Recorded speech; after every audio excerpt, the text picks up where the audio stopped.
Welcome to the Train Anything Show. I'm John. And I'm Dylan. We're passionate about all things endurance. We're here to inspire belief and action, one podcast at a time. We believe anything can be trained, and we're here to talk about it.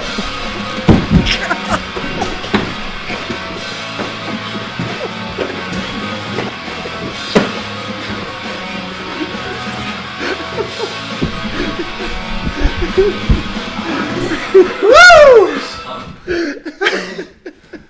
That's right. All right. I wasn't ready for that. Good intro, John. Welcome to the Train Anything Show. We are hyped and ready to talk about everything. I mean, you said what we were going to do, but I didn't. I was. There was no practice there, folks. There was no trial run of that. I lost my shoe. Got it. Wow. All right. Hope you guys are all hyped watching from your house. I'm more awake now. I could And have. if you haven't, I'm tangled. look at John's just like, this is his first mosh pit he's ever been in.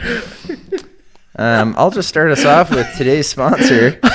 It's 50-degree days in February. Wow, what a sponsor. What a treat that is. We're bringing it right down with the weather. Yes, How lame that's is right. that? Why are we talking about the weather? That was your idea. Okay, it is 50 degrees today in Montana, which I'm pumped about.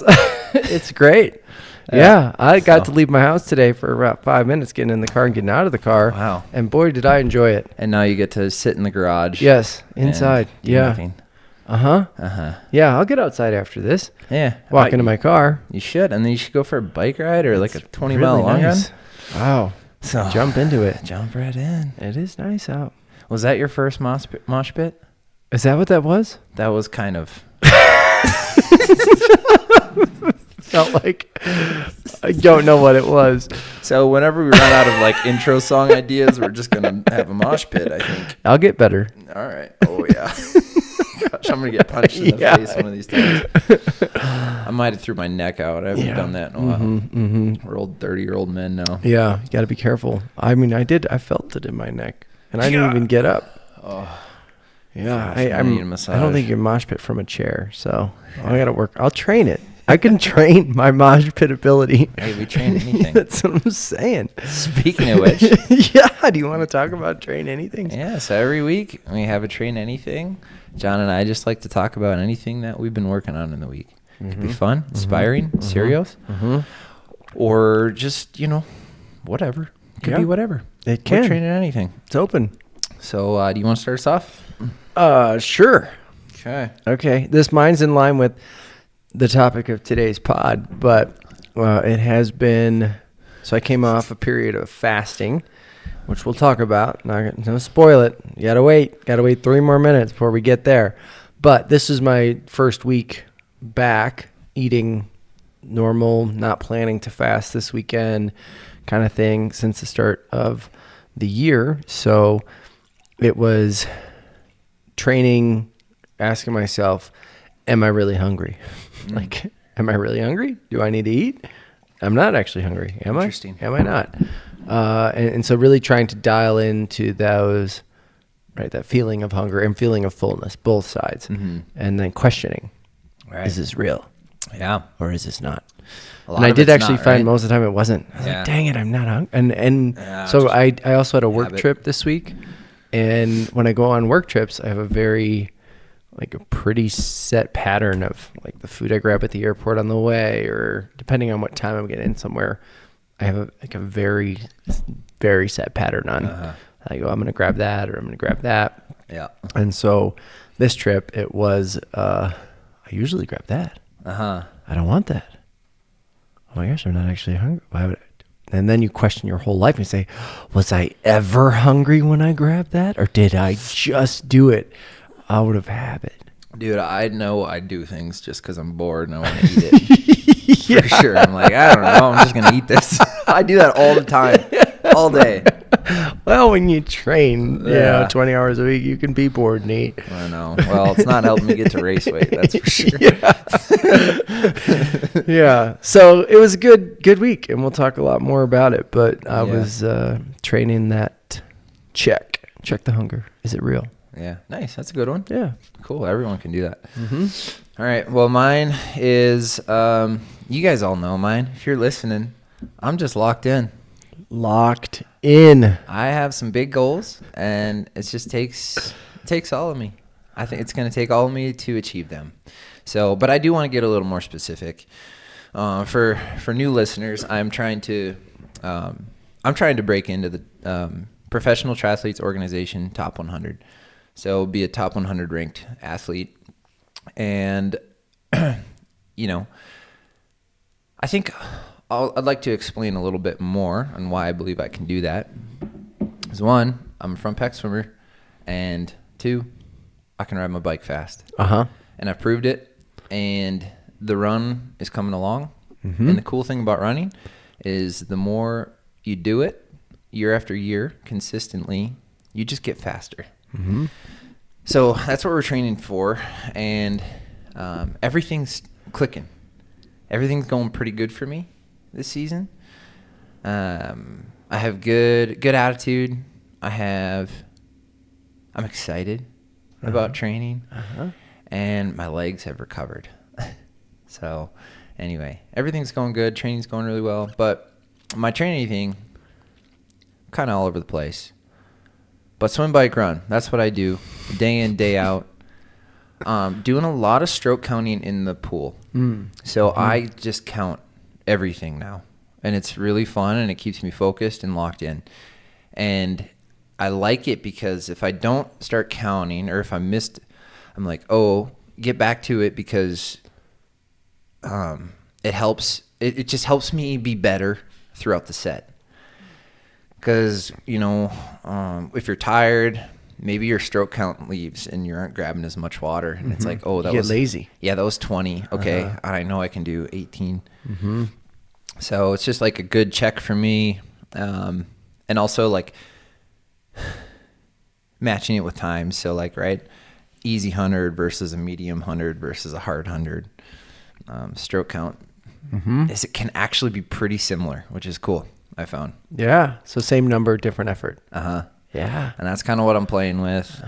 And, you know, I think something else is very important. I've been thinking a lot about this. So open water swimming, you don't necessarily want this long loping stroke because you aren't in a pool. You don't have lane lines separating you from the competition. And water's moving. Yeah, the water's moving. You got bodies around you. There is chop in the water, waves. So it's actually better to have a little bit quicker stroke and learn how to pull water a little bit quicker. But, you know, for me in a 50-meter pool, 18 strokes per length is actually still pretty quick turnover for how tall I am. So I'm not too worried about that, but it is something I'm thinking about.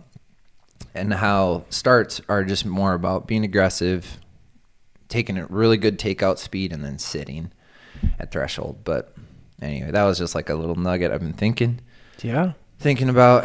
And then the bike is just my whole motto is train smart. So easy days, so easy. Like 160 watts on my bike some days. Chill it out. Yeah, and I have to do that. Maybe you guys can ride more. That's great. I can't. Otherwise, I don't recover. But there is benefit me being on my bike. And then the hard days are coming around. We're getting there. Yeah. So, and then the run, been really thinking about cadence every week. So it's just something that's really easy for me to slip. I am really long legs, really long arms. So, right. I don't know, just making sure I'm just quick in the cadence. So yeah, that's what I've been training. Economical. And then we're just stacking days, bro. Stack it up. Yeah. I just want to say that was more than one train anything. I know, I just want to acknowledge. Yeah, you guys got 3. But listen, I love this sport. I think about it all the time. And I got to tell you guys what I'm training. Yeah. There's so many things. All right, you could have slapped me. No. Yeah, that's not a rule. All right. But I think it's a good example. when we talk about Train Anythings, I encourage you to think about your Train Anythings, that there isn't literally just one. We highlight one every week, but you have opportunities to do all kinds of intentional things throughout your week and make them better. So thanks for listening, everyone. Yeah. Now you can skip head to the pod meet. Pod meet. Now this is going to be a fun one, so I'll bring us in. This pod meet is a John Kaiser amateur hour. Amateur hour! And we're going to be talking to John, asking him some questions about his recent fast. Oh, I'm so fast. Yeah, he did a fast like all of January pretty much. And he's going to break it down. And I think y'all are going to learn something about, what is the body, what's the body doing when you're fasting? Mm-hmm. What's his brain doing? Whoa. How does he operate throughout the week? Melting. We're going to learn all about that. Melting. So I think to enter into this, John, why did you decide to fast? What? Why? What is this? Why? I never done it. Why did you do it? I never missed a meal in my life. I haven't eaten for more than not eaten for more than 6 hours at a time. I don't know. No, when I'm sleeping, that's probably it. I'm an eater. I was born an eater. I'll die an eater. But so bottom, pretty good. Got the bottom of the hot real chocolate. Quick. What am I looking forward to? I made John and I some hot cocos, homemade hot cocoa. You gotta come over. And oh my gosh, you gotta get one. Is the bottom better or worse? Like, is it the goodness, or am I gonna have it's like if you ever drank cocoa powder before. Yeah, sludgy. Yeah, it's sludge. Yeah. All right. Anyway, so you never done a fast, really? Is that the reason? I mean, no. Okay, so like late last year, I was looking at incorporating some sort of fast into my routine, more as a mechanism for calorie deficit throughout the week. I was thinking, how do I do this with training and trying to not just starve? I don't want to starve myself. So I was looking at doing a 5-2 fast, which is where you eat regular 5 days a week, but 2 of the days, not sequential days, but 2 of the days throughout the week, you just eat a 500 or 600 calorie meal, and that's it that day. So I was looking into that, and then we were heading into the new year, and our church does a fast, like in January, not a food fast, just it could be anything, but 21 days. And every year I'll typically do the month of January with whatever that fast is. And so as we were heading into that period, I didn't have a thing to fast, social media or some other habit or thing. So I thought, well, maybe I'll take this opportunity to do more of a food fast. And in that, I thought, well, how can I make this more intentional? It didn't feel like the 5-2 was really going to be as intentional. I wasn't going to not eat the whole month or some number of days. That wasn't going to happen. So I landed on doing a weekly 3-day fast was my going in position. And I decided this actually it was probably after the first of the year, because technically we didn't start till that Saturday. So I was kind of figuring out what I was going to do heading into it. But I knew there were going to be multiple 3-day fasts. And yeah, so some of it was just to participate in the fast at church and go through that process and reflect and bring God into it. But then there's also a physical challenge associated with it as well that I'd never done before. Right. Yeah. Yeah, because like one of your words was, hard this year, right? Yeah. It's hard. Do something hard. Yeah. Uncomfortable. Yes. That is mission accomplished. Was that hard? Like, was it hard? I was uncomfortable. There were times I was uncomfortable. Yes. Yeah, I wasn't eating. What were like yeah, what was like the hardest moments? Was it like mornings, afternoons, nights? Could you sleep good?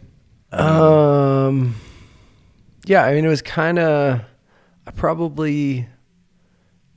might have actually been the days in between the fasts. Oh, like when you're eating? When I was eating. Why was that hard? Interesting. Because if you don't eat the right things, it hurts. Like your guts hurt. Really? Yeah. If you don't because if you don't break the fast the right way, you just have gut drama. And that was the most painful part of the whole thing. The not eating part was not that bad. Whoa. Yeah. That's crazy. Okay. So, well, okay. Let's back up. Why did you decide 80 hours? 80 hours. 80-hour fast. That's how many. Get on the wagon. That's how many days? 80-hour fast. Well, 72 would be 3 days, but you can't do a 3-day fast. You know that? Oh, that'd be weird. You break it at night or something? Yeah, it's a bad idea. So, right, I'm doing research to find out what kind of fast I should do. What kind of fast do people do? Yeah. Right, like try and learn. Yeah. And there's a 72-hour fast because it's common, right? 72, it's 3 days.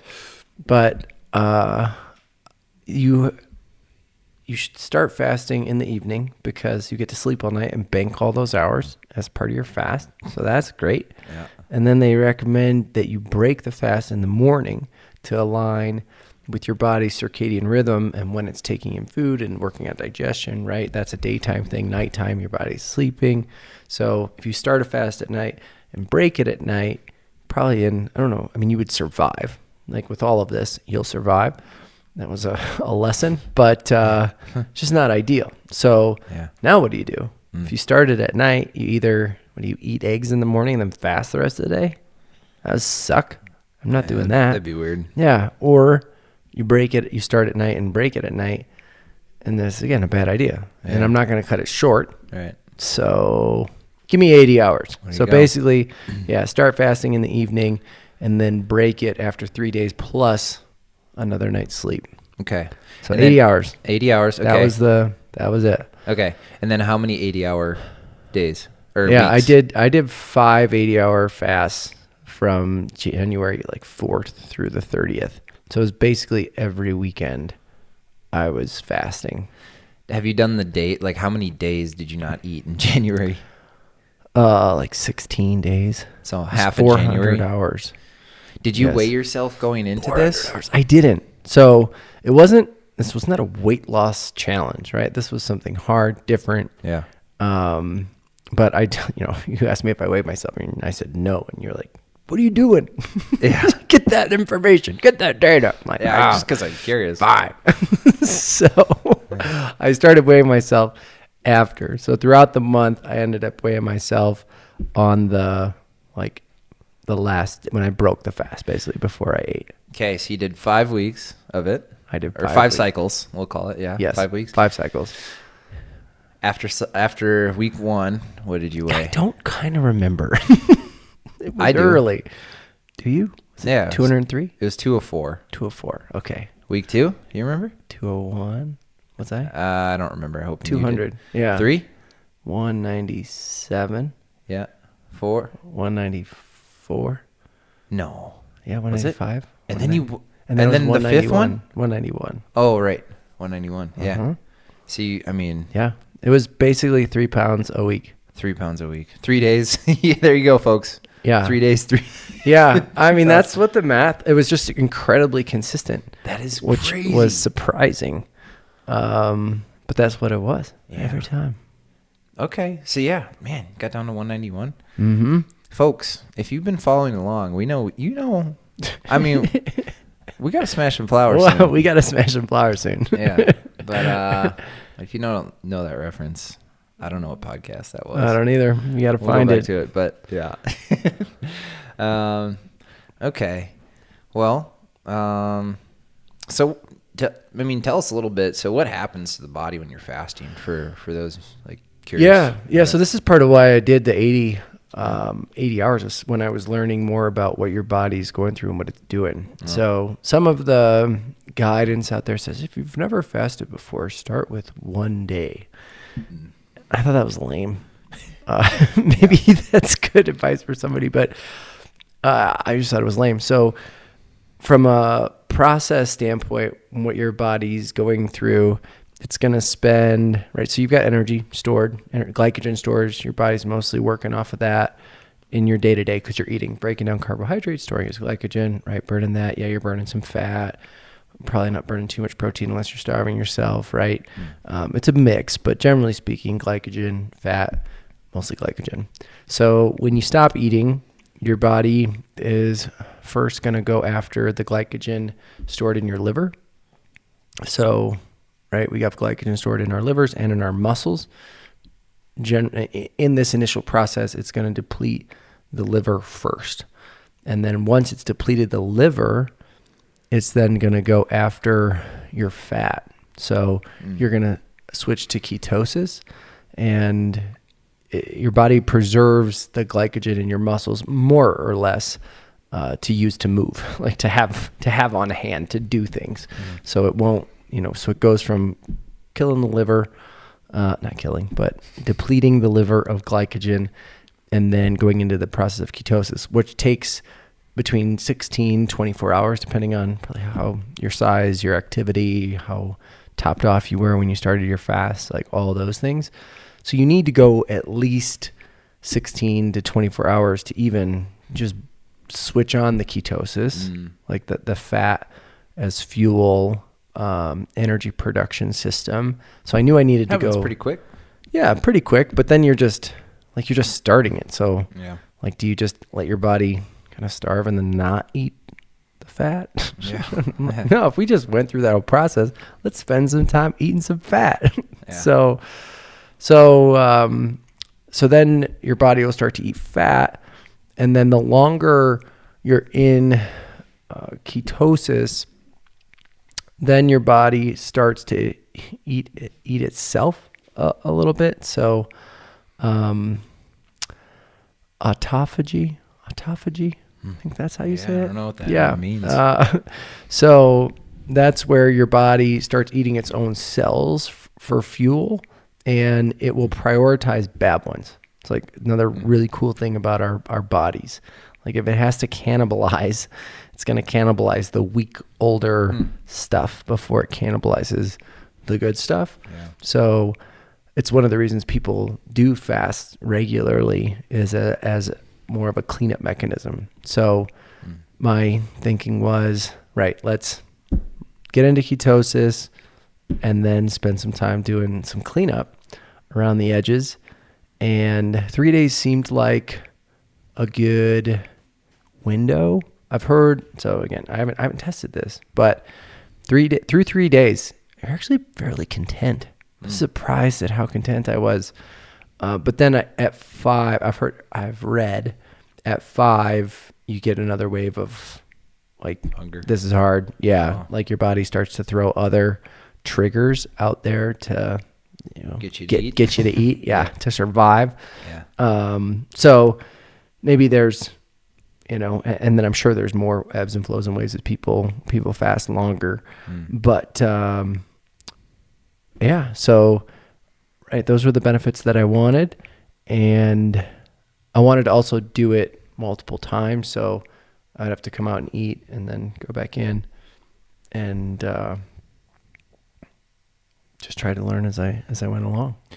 Yeah. So what were you, drinking throughout the week? Right. Yeah. So I was allowed to drink. This was not if you did this without water, it would suck. Worse. Cotton mouth to the max. Yeah. You'd have such a headache. So I was allowed coffee, tea, and water. And the water I drank, I either bought mineral water or, I have a salt solution, like a mineral solution in the water. One of the very common things with this kind of fasting, water fasts, is people get headaches, and it is an electrolyte imbalance is what it is. So if you're just drinking tap water and you're not supplementing with electrolytes and not caloric electrolytes, right? You're not throwing scratch in your water, just salt. Yeah. No high carb on your fast. That's not working out.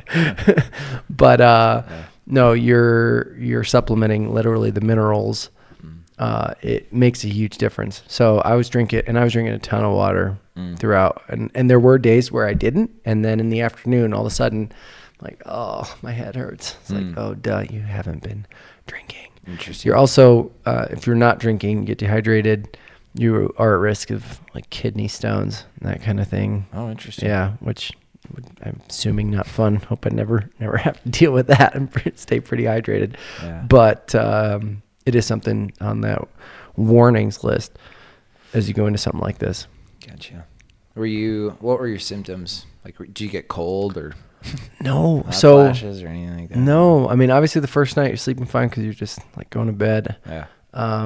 I did always make sure to have a decent meal. I like gorge the night before, but I tried not to go to bed hungry because then I'm just gonna be hungry. I don't know. Yeah. So I ate. I didn't like pre-fast. Like, I was like, no, I'm gonna have dinner and I'm gonna do the thing. But the first day, so each day it got easier. Mm-hmm. So first day, you have to deal with your body pushing out those hunger hormones, saying, I'm hungry, I want to eat. I'm hungry, I want to eat. And you just got to tell it, no, we're not eating. Yeah. We got 3 days. We're not eating.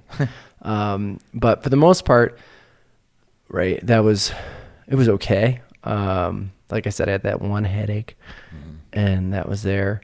I thought I was going to sleep like absolute garbage. I thought there's no way I'm going to sleep well without food because there are so many nights just regularly when I'm eating or like trying to go to bed and I'm hungry. What? And I have to go and eat like an apple and peanut butter or something to go back to sleep. So I thought there's no way I'm going to sleep while doing this. Yeah. I slept so well. Almost every night. I think there was one night in the whole month when I was fasting when I didn't have a good night's sleep, but the sleep was excellent. Yeah. And then on the second day, so first day, a little bit of a transition day. Second day, I'm fully on the ketosis train and my body's burning what it needs to do. And I felt it's one of those things, right, where you read about something, you're like, yeah, whatever. And then you start saying it like, oh, well, yeah, I guess they were right. I had this clarity or this heightened awareness and sense of things, like looking at the mountains or just driving around town, and everything is crisper. Yeah. Everything is just more vivid, and I don't know what it is, but I felt like, okay, my body's running on fat, which is like a pure substance. I don't know. So my eyes are juiced up with fat. I don't know, like what it's the same. It's fuel. But it is different than when you're eating a hamburger and looking around versus when you're eating the fat off your body. Yeah. But so something to say about our processed foods that we eat, like maybe bagels and all this crap. Just I don't know. Yeah. But yeah, I had that feeling for sure. And then third day, similar. Just very aware. I did keep busy. I think, that's I think important. Like, I think.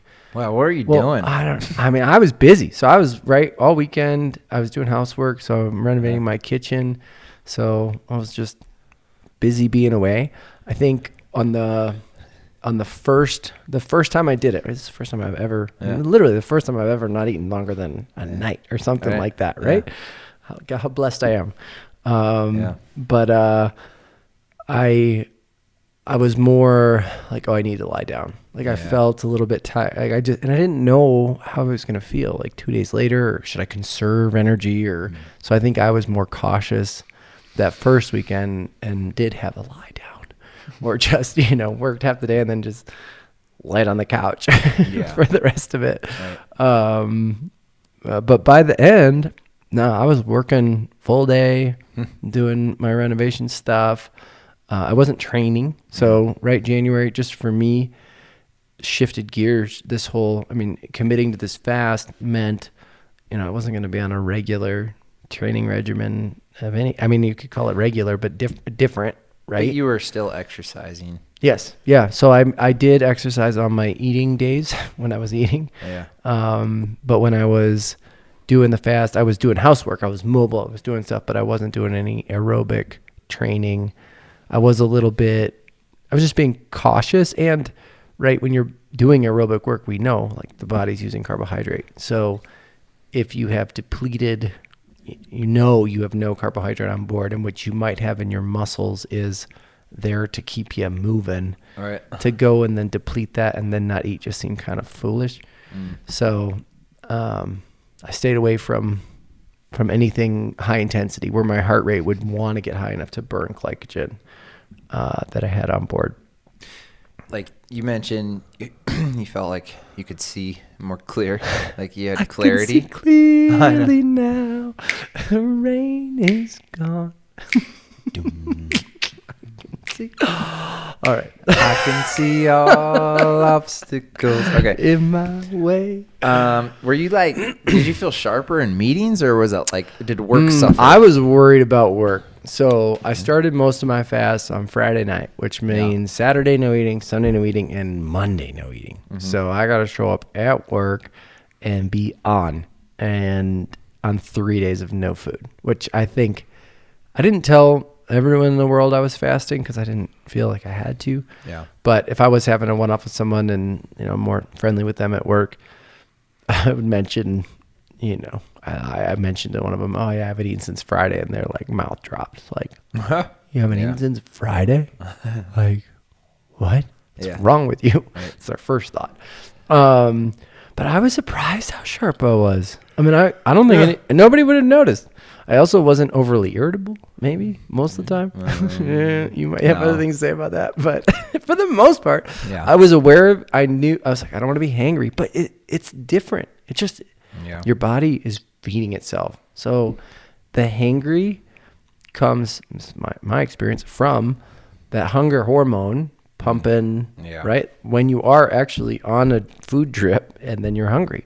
Once you get into ketosis and your body's just eating itself, that hormone gets suppressed. So your body, because it knows, well, at that time, it's like you're not eating, like you've told it, go away. I'm not responding to you. Yeah. And it eventually gives up. Again, it'll peak back when it needs to keep you alive.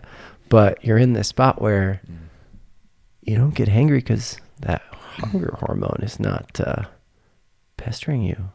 Yeah. I feel like that's a good lesson for, all of us to hear, right? Because when you go into a fast, you're like, okay, I'm not going to eat for 3 days. You made that decision in your head, right? And when you're in it, you find a way through it. Yeah. You're positive, right? It was a non-negotiable, Dylan. It is. It was a non-negotiable. Yeah, we talked about this. From the beginning.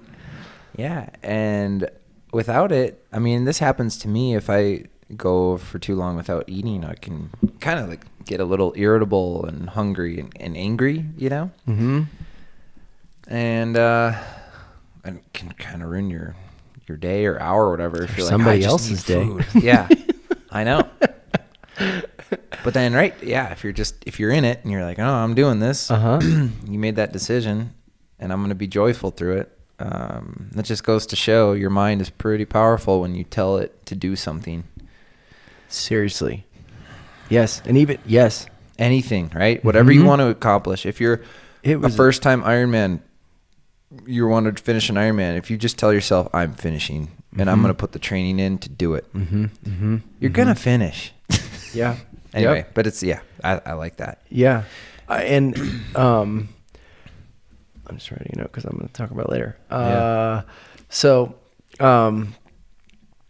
Right. Like that, there's so much power in that, just in this little thing. Yeah. Right. And committing to it. This is psycho. So I learned bacon, for whatever reason, I was craving bacon. Oh, really? So I think it was the first fast I broke, well, we can talk a lot about breaking fast, but with broth and veggies. But then my first meal was eggs and bacon, and the bacon was so good. So then I got on this kick of like, I want bacon. Yeah. So the third one, I think it was the third fast, I was kind of feeling a little hungry, and I knew that it was the third day, so I knew I'd be breaking the fast the next morning, right? All I have to do is get to sleeping.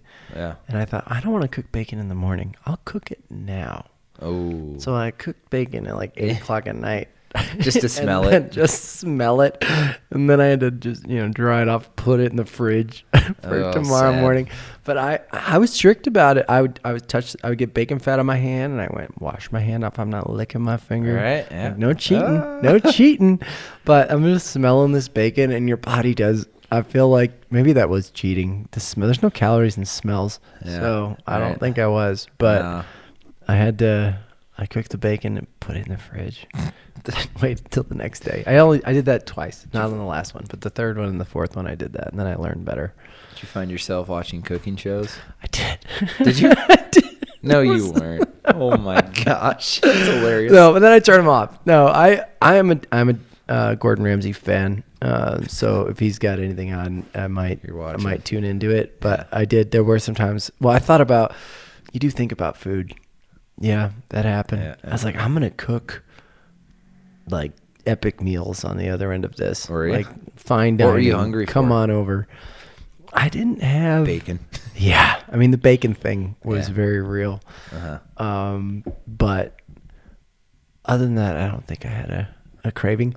The other thing, I mean, right? So yeah, the bacon thing. But then on the resetting side, it made me more aware of the food I was putting in my mouth. Right. So right when I went from the fasting state and just living off the fat of the land, literally, and then going to eat, it's like, what am I eating? Making sure it's whole foods and just good stuff, not like candy and ice cream or, that kind of thing on the days in between. Right. So I think because I stacked them, it created more emphasis on what I was eating, more discipline around that and more intentionality around that. So just another benefit to doing not just one and done, but doing a few of these in a row. Were you doing like 3 meals on the days you were eating, or snacks in between? Or? Yeah, I mean, it's just eating pretty light. I mean, relatively light, I'd say. Yeah, it was not a let's go to the Old Country buffet.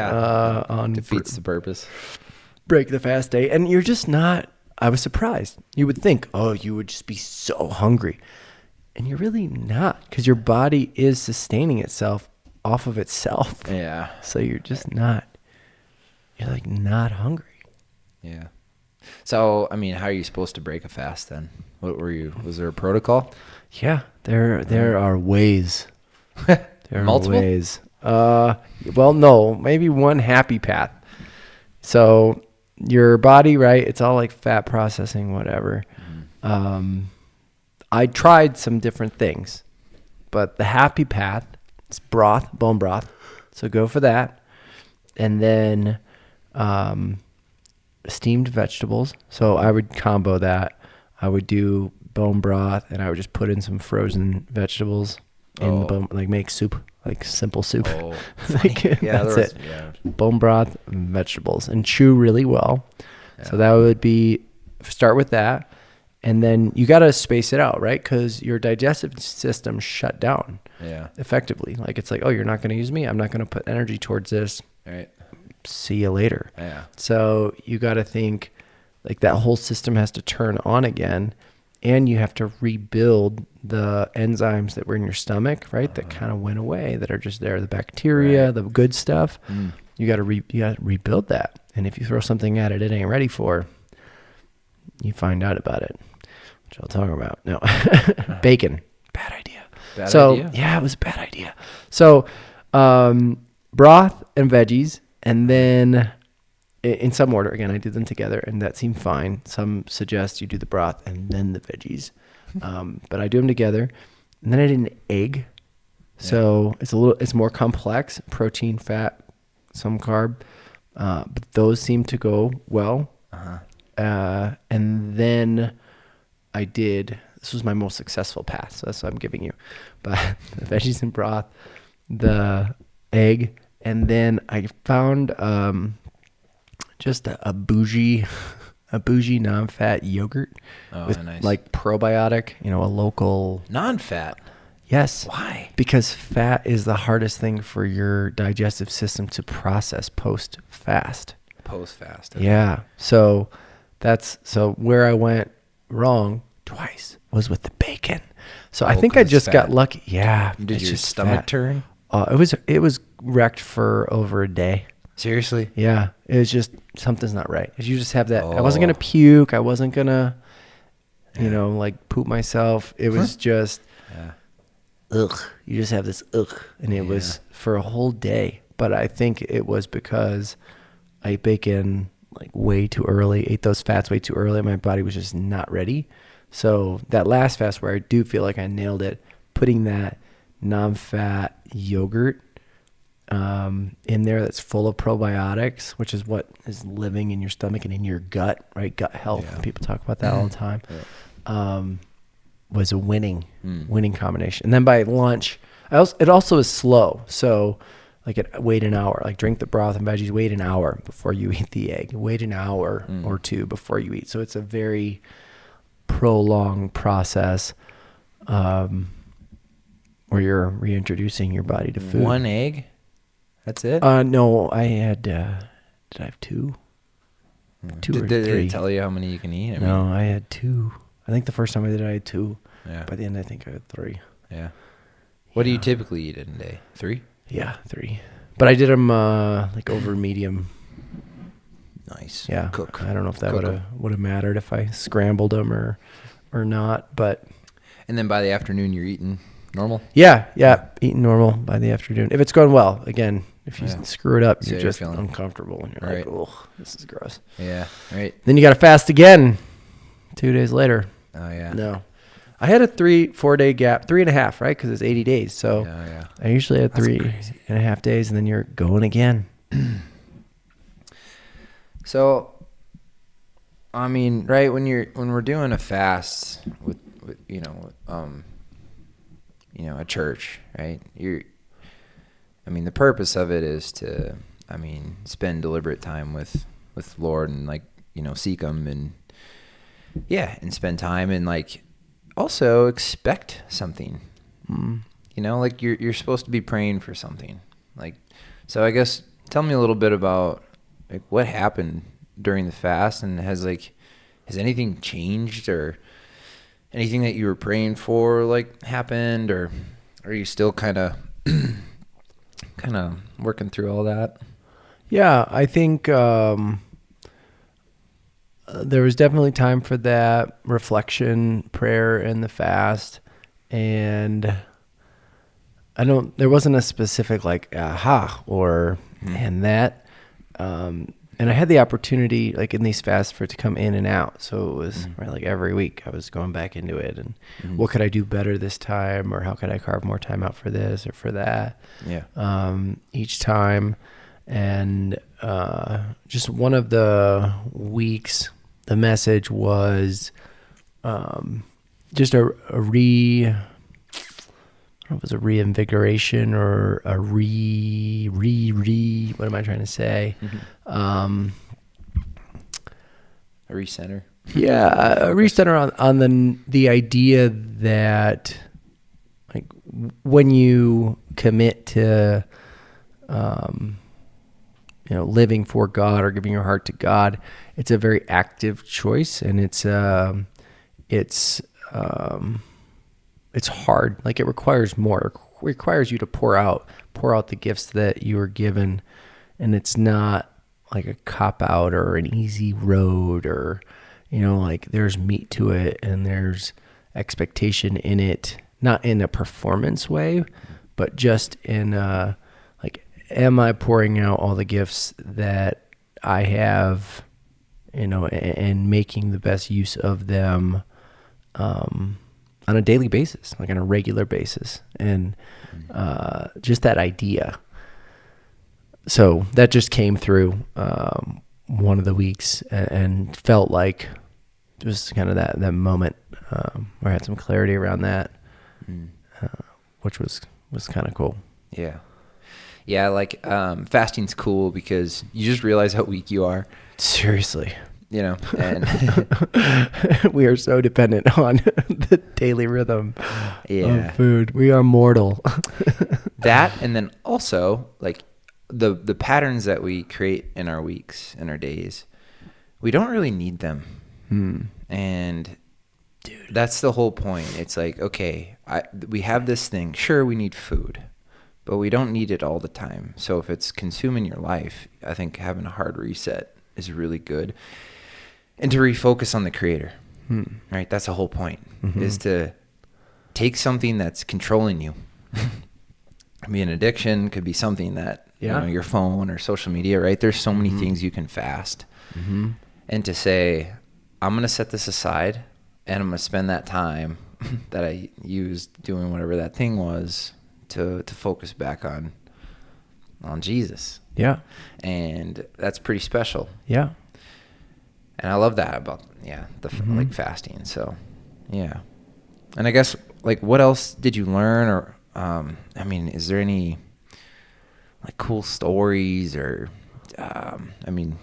sure, there was lots of stuff, right? You lost some weight. You were sleeping good. Yeah. Like, it was all great. I recommend it. Yeah. And, like, why would our listeners want to try it? Or does it, right? I don't know. Yeah. I think even what you jumping off a little bit about what you just referenced from a hard reset standpoint. Like, I think I was, right, you try different things and maybe you try around the edges.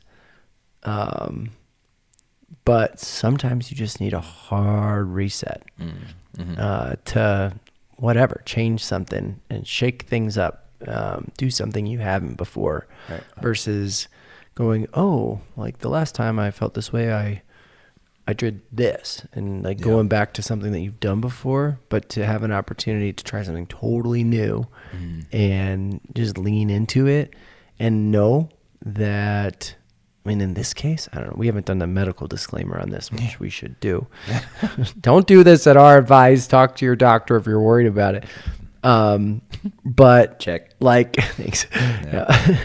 But our bodies are awesome and they can freaking figure it out. I think we have, in our modern world, right, 3 meals a day, whatever, like the old new food pyramid, and our expectation around eating is so cultural and just like we built it. We made it up, And so there were some things online looking into this where there was like dangers and maybe you've got to be concerned, but I just went primal with it. I said, okay, look, let's say I'm caveman John and I'm chasing buffalo, I don't know, or rabbits or whatever, my food. I'm out there going to get it. And I get it one day and I eat it and then I can't eat for 3 more days. Yeah. And then I stumble on, I don't know, some huckleberries and I eat those. And then guess what? I don't have food. Do you think their stomachs just were wrecked? No, I think our body totally adapts. Yeah. There are obviously nutrient needs and requirements that you've got to fulfill over time. Otherwise, you do starve, die, lose your teeth, whatever. Yeah. But for 3 days to be, and I thought maybe this was some of the risks, right? Like I move into this ketosis phase for 3 days and then I come out of it for 3 days and then I'm making my body go back into it. Yeah, and then I'm coming out of it and then going into it and coming out of it. Like, how natural is that? I'm like, no, our bodies are built to adapt. We're wired to adapt and to survive. And my body's going to figure this out. Like, I don't have to think about it. Yeah. Right? My body's just going to do this. Yep. So leaning into the reset with that frame of mind, and I don't know, did I do any long-term damage? I don't know. Probably. I don't think so. Pretty sure not. But so how long have you been eating again? When did you break the last one? Sunday. So it's been 5 days. Okay. And has your craving for food like shot up? Like, how are you feeling now? Or are you like locked into like still like focused? Like, I guess I don't need as much as I thought I did or something. Yeah, it's definitely my appetite. I'd say my appetite has decreased, or my habit for eating has decreased. One of the two. Yeah. So I do, like, your stomach might have shrunk too, maybe, or maybe like I don't. Yes, because I do feel fuller soon. I think so. Back to that reset again. This is my experience. Being in a place where you take those hunger hormones and take them to zero, right? Like working through that day to where they give up, right? Your receptors for them essentially, right? They're gone. Don't care. Tell me I'm hungry all you want. I'm not listening. And they stop. And then you live for a few days without it, and then you turn them back on, and then those hormones start to reproduce and you start to receive them again like new, right? Like refreshed. And to me, again, not a scientist or whatever, but it felt like like you reset your computer. I mean, right? Like, right, you're dealing with a piece of technology. Friggin', so you got to clear the cache. Like, I felt like I cleared the cache on my hunger hormones and receptors and full hormones and receptors. And so, yeah, having that, and I think that was possible because I did it sequentially, like did that block. I mean, like a block of training, right? Like, we're going to go through this. And so this week I did. Going through my rhythm of travel, I was like, I'm not actually hungry. Yeah. Don't eat. Nice. Or I was out, I went to a fancy dinner. It was nice. Love it. Get steak. Want to go back. I got fish because I wasn't that hungry. Oh, yeah. Nice. But it was sitting there in that meal. I could throw down, like, give me all the apps, a salad, an entree, and all the desserts, and I'll barely feel full at the end. Yeah. But I was there eating going, I'm good. Like, I had a more heightened awareness for full.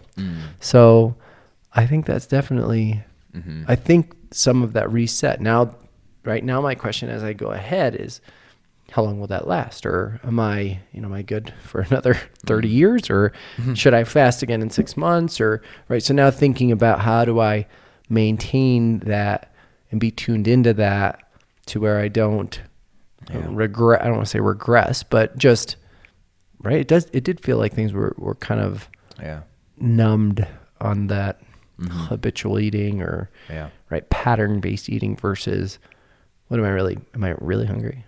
Or is my body just telling me I am, kind of thing? Yeah, right. Yeah, and you have a good relationship with food too, right? Yeah, like it's, you eat and you're good. Yeah.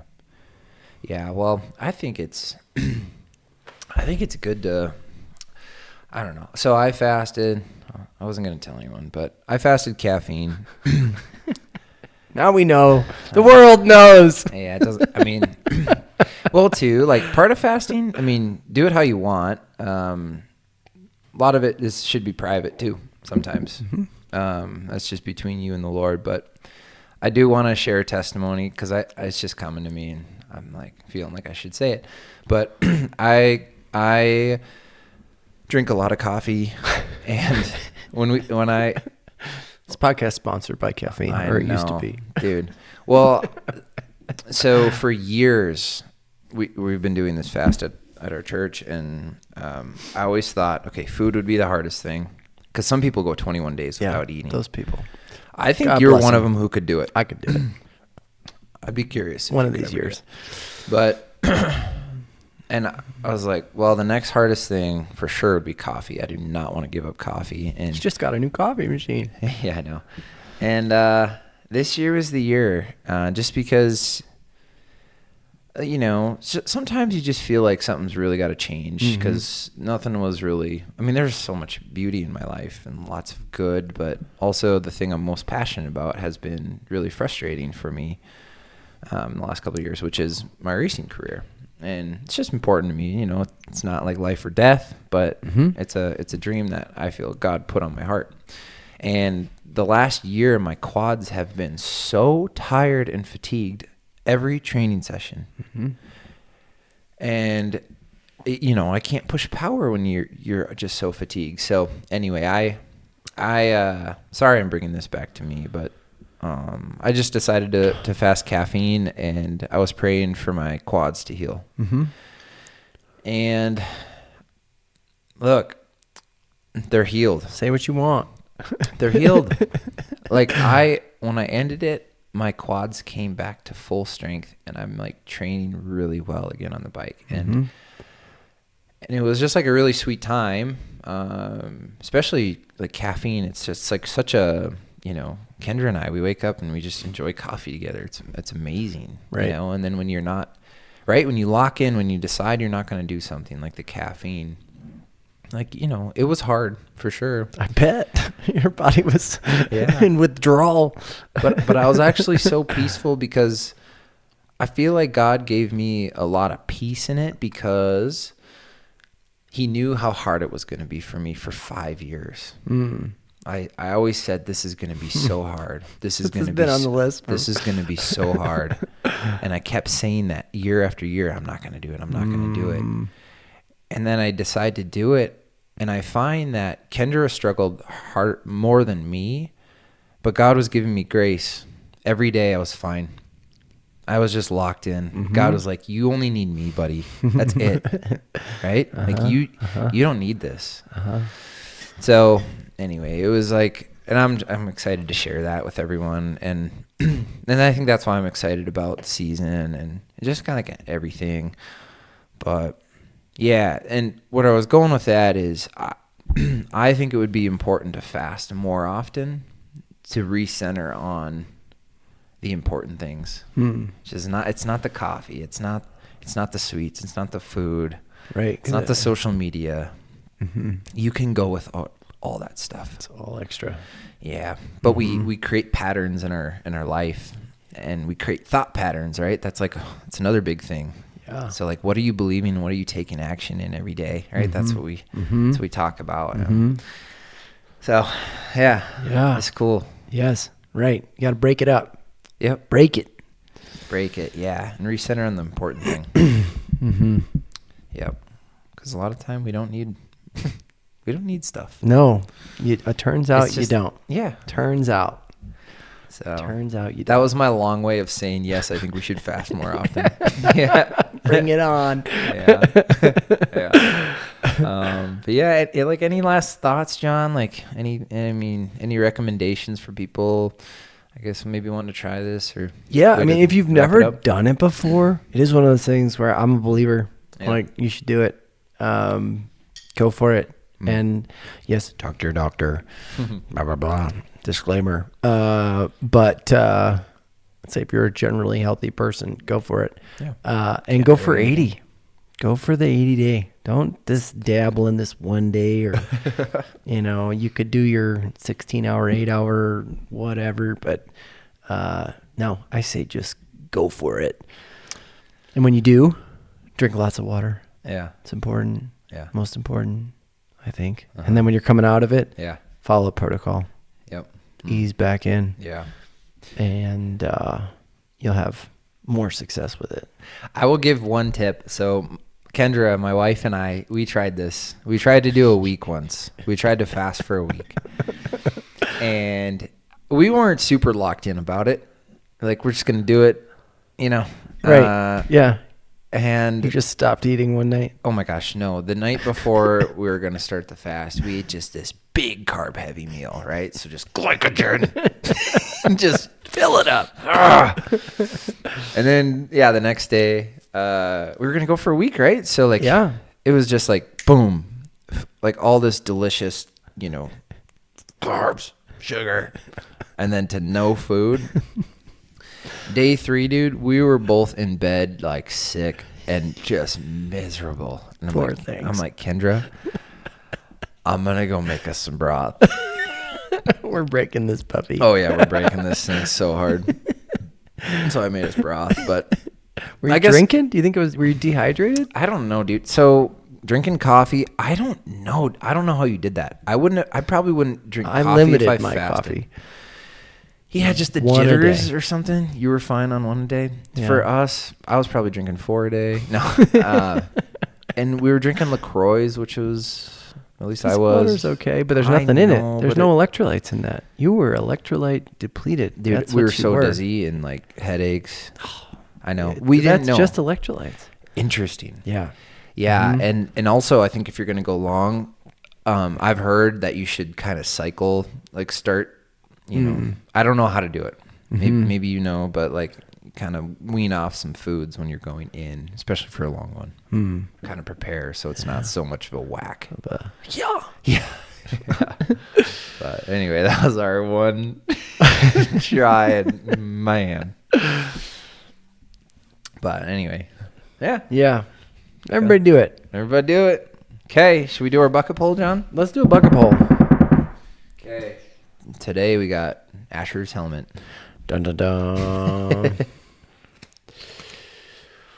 Why in the world do we do butterfly during swim sets?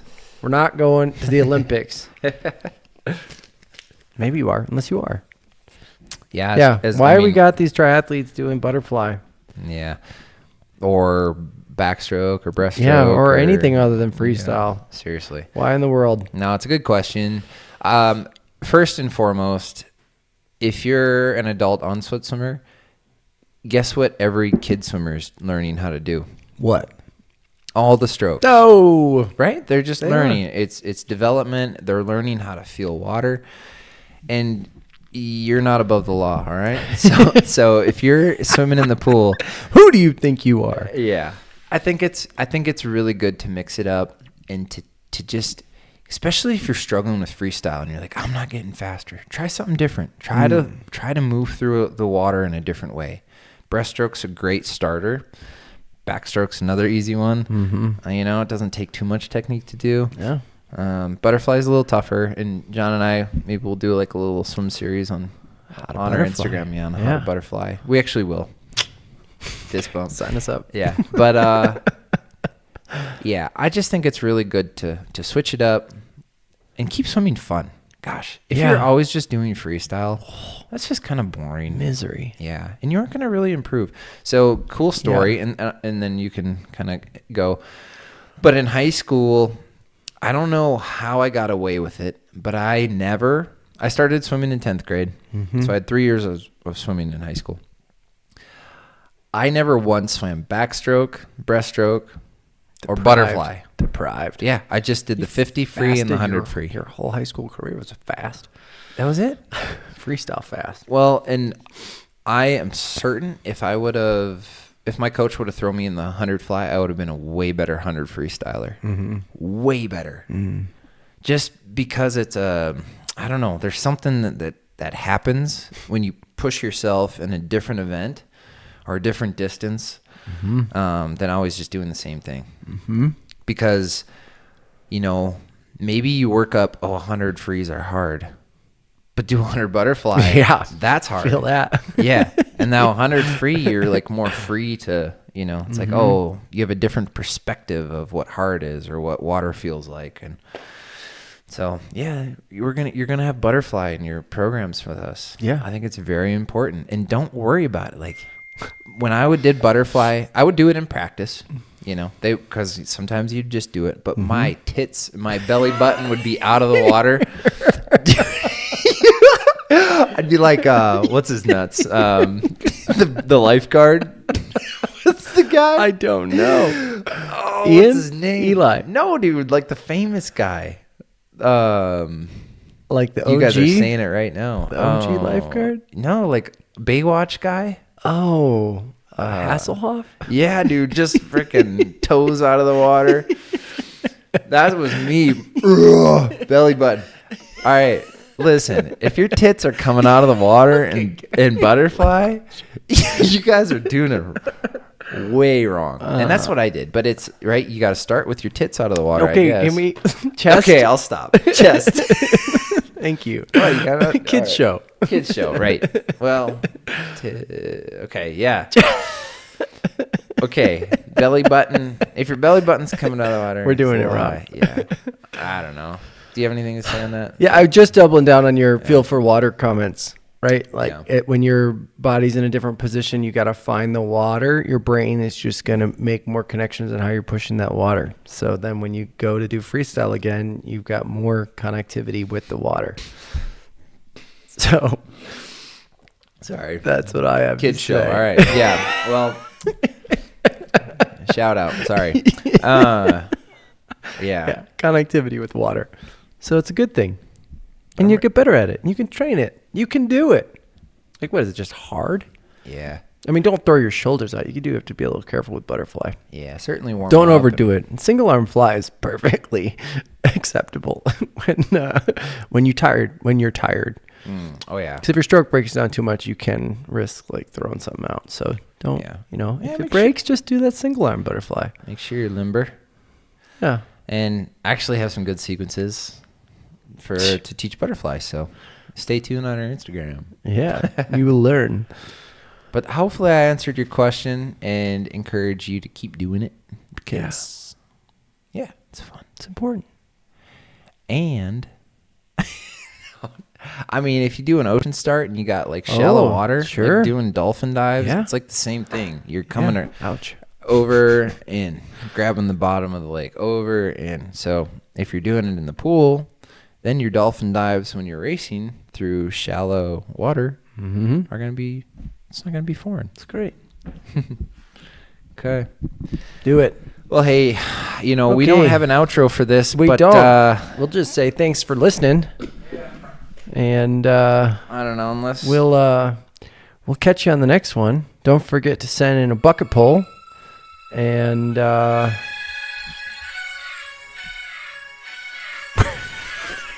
we'll be out of here.